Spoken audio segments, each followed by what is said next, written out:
Halo orang-orang baik, semoga semuanya dalam keadaan sehat, bahagia, dan tahun 2026 ini merupakan hal yang menjadi titik balik kamu untuk memenangkan hidupmu kembali. Untuk kamu yang ngerasa bahwa tahun demi tahun, apalagi tahun kemarin ya, benar-benar menjadi tahun terbaikmu, maka selamat. Tapi untuk kamu yang ngerasa tahun demi tahun ya berlalu begitu aja, hanya berganti angka, bulan demi bulan, hari demi hari, berubah tanggalnya aja. Tapi perasaan tetap sama. Perasaan kalah, perasaan gak berdaya, perasaan yang benar-benar gak ada energi sama sekali. Gak ada antusiasme dalam hidup dan ngerasa kosong banget. Nah, gimana cara untuk membuat 2026 ini agar bisa menjadi seorang pemenang? Karena memang ketika kita mengalami ya kegagalan, kekalahan bertubi-tubi, itu rasanya nggak menyenangkan sama sekali. Bukan hal yang mudah, bukan hal yang oke, udah lupakan gitu aja dan aku akan menyambut hari demi hari dengan bahagia dan sebagainya. Ada yang seperti itu, tapi kebanyakan ya kita ngerasa kayaknya percuma aja deh bikin tujuan hidup, bikin impian yang besar. Akhirnya kita merasa ya udah deh, ya udah, mungkin ini yang harus aku alami dan aku harus terima. Aku gak akan mungkin bisa untuk mencapai hal-hal yang aku inginkan dalam hidup. Dan perasaan ini sangat mengganggu. Yang lama-kelamaan ketika kita menoleransi perasaan kalah itu menjadi sebuah kebiasaan teman-teman. Sampai pada akhirnya kita ngerasa nggak hidup, ngerasa kosong, ngerasa hampa. Hari demi hari berlalu begitu aja. Rasa-rasanya kayak nggak ada arah, nggak ada tujuan, dan nggak ada sesuatu yang dinanti dengan berdebar-debar ya. Dengan hal yang membuat kita itu ngerasa benar-benar hidup, antusias, dan berenergi. Bangun pagi, ya udah biasa aja ngerjain rutinitas harian, tapi dengan perasaan hampa. Dan itu adalah sebuah hal yang sangat menyedihkan karena kita benar-benar ngerasa nggak hidup. Dan itu rasanya lelah banget, capek banget ya. Marcus Aurelius berkata bahwa bukan kematian yang menakutkan, tapi hidup yang tidak benar-benar hidup. Bagaimana cara untuk membalikkan itu semua agar kita itu bisa untuk hidup secara penuh, secara utuh, dengan penuh kegembiraan. Karena memang sejatinya hidup adalah sebuah petualangan, teman-teman. Di mana kita melalui banyak sekali pembelajaran-pembelajaran dalam hidup. Hanya ketika kita terus untuk meningkatkan kesadaran kita. Bukan berarti kamu dalam saat ini kondisi yang terpuruk, kalah, ngerasa nggak berdaya sama sekali itu sebuah hal yang nggak bisa diubah, bukan. Karena kamu belum terbangun dan kamu nggak tahu apa identitas kamu sebenarnya. Ya, tapi ketika kamu mulai untuk membuat sebuah keputusan saat ini, bukan besok, bukan awal bulan depan dan sebagainya, tapi saat ini untuk membuat sebuah perubahan kecil secara konsisten, kamu akan memulai keberanian untuk melanjutkan petualangan ini karena hidup adalah permainan, ya, game. Yang dimana akan ada tantangan demi tantangan di setiap levelnya yang harus kamu kuasai dan kamu menangkan, teman-teman. Ya, dan ini sangat menyenangkan. Karena apa? Mungkin ada kode curangnya ya. Mungkin ada sebuah percepatan yang kita memang harus belajar terus-menerus menyikapinya. Nah, seperti sebuah game ketika kita mainkan, teman-teman ya.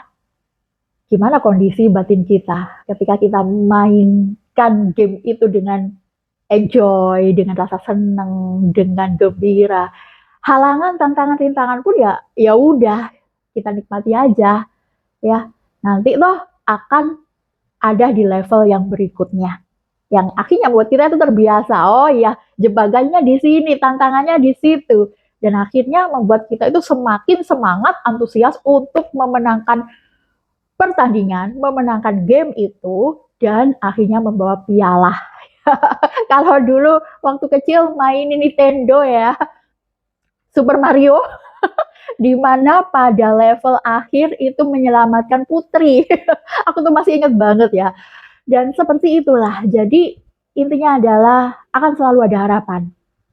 Akan selalu ada peluang. Sekecil apapun, entah 0,00 sekian persen teman-teman. Karena kembali lagi, hidup yang tidak benar-benar hidup, itu hidup yang memang gak layak untuk kita mainkan dalam permainan ini ya. Memang trauma, kegagalan, hal-hal yang membuat kita itu merasa sakit, nggak berdaya, dan sebagainya. Walaupun peristiwanya udah berlalu, itu kayak ngerasa masih nyata banget ya. Dan dalam hal yang lebih berat lagi, kita ngerasa terjebak dan nggak bisa ngapa-ngapain. Tubuh kita itu ngerespon dengan benar-benar mau melawan apapun itu ya. Dan akhirnya membuat potensi kita yang sebenarnya setiap manusia memilikinya itu nggak muncul dan kita nggak nyadari bahwa kita itu jauh lebih kuat daripada yang kita pikirkan. Nah, apa yang harus kita lakukan? Ambil sebuah keputusan untuk berubah. Walaupun mungkin beberapa waktu seringkali kamu ngerasa bahwa aku sudah membuat keputusan besok aku akan mulai bangun pagi, aku akan berolahraga. Tapi nyatanya sangat sulit sekali karena pola itu sudah tertanam lama teman-teman. Dan untuk merubah pola itu butuh waktu. Nggak apa-apa, memang ada perubahan yang secara radikal dan besar-besaran. Ya, tapi ya ketika kamu udah berusaha untuk melakukan segala hal yang membuat kamu itu pengen perubahan dalam hidup dan kamu ngerasa gagal, perubahan kecil secara konsisten itu akan jauh lebih bermakna. Ya, apa yang harus kamu lakukan adalah membuat sebuah keputusan untuk menjadi versi terbaik diri kamu semampu kamu. Udah ya, misalkan kamu ngerasa aduh aku nggak mau muluk-muluk, nggak apa-apa, jalani hal-hal atau perubahan kecil yang kamu menciptakan lingkungan yang pengen kamu raih dalam hidup kamu. Ya, misalkan kamu pengen untuk menurunkan berat badan ya, maka ya udah singkirkan dulu makanan-makanan yang nggak sehat ya, mulai untuk masakan sehat, mulai untuk gabung di komunitas kebugaran dan sebagainya. Itu hal-hal yang membuat kamu akan ngerasa bahwa di lingkungan sekitar kamu itu semuanya ada banyak orang atau hal yang akan mendukung pertumbuhan kamu. Yang paling penting adalah pertumbuhan teman-teman. Itu yang membuat kita tuh ngerasa hidup ya. Bersihkan kamar kamu, bersihkan segala hal yang ada di dalam hidup kamu, diri kamu, mulai untuk merawat diri kamu sendiri, mulai untuk olahraga dan sebagainya. Misalkan kamu di masa lalu ngerasa bahwa oke, 1 minggu udah aku lakukan, tapi minggu kedua rasanya berat sekali dan akhirnya 1 hari 2 hari terlewati gitu aja. Gak apa-apa, jangan kecil hati ya. Kamu benar-benar tracking aja progres kamu. Karena ketika kamu ngelihat lagi bahwa aku ternyata bisa loh untuk melewati hari demi hari dengan progres untuk bertumbuh yang luar biasa. Akhirnya kamu akan ngerasakan seneng. Dan akhirnya teman-teman, kamu akan meningkatkan vibrasi kamu yang akan menarik hal-hal yang baik ke hidup kamu. Dan akhirnya apa? Pikiran kamu tuh jauh lebih jernih, lebih bisa untuk mendengarkan intuisi kamu yang selama ini tertutup karena banyak sekali emosi-emosi kamu yang masih kamu ulang-ulang terus gak berani kamu lepaskan. Oke, itu hal sederhana, tapi pengaruhnya luar biasa banget ya. Lakukan ini dan kamu akan melihat perbedaannya. Kamu ngerasa seneng, kamu ngerasa menang, dan kamu akan ngerasa terbangun ya. Dan lama-kelamaan kamu akan dengan jernih ya, tahu, oh ini yang aku inginkan. Oh kayaknya aku mau menghubungi orang ini. Oh kayaknya aku mau untuk mulai menjalankan bisnis ini dan sebagainya. Ini adalah awal untuk kamu membuat sebuah keputusan dengan keberanian ya. Jangan remehkan hal-hal kecil karena ini akan bisa mengubah tahun kamu di 2026 ini dengan menjadi perbedaan yang luar biasa di tahun-tahun sebelumnya. Bahkan kamu akan bisa melampaui ya tahun-tahun sebelumnya dan menjadi pemenang besar-besaran dalam hidup kamu. Semoga ini bermanfaat dan sampai jumpa di video berikutnya.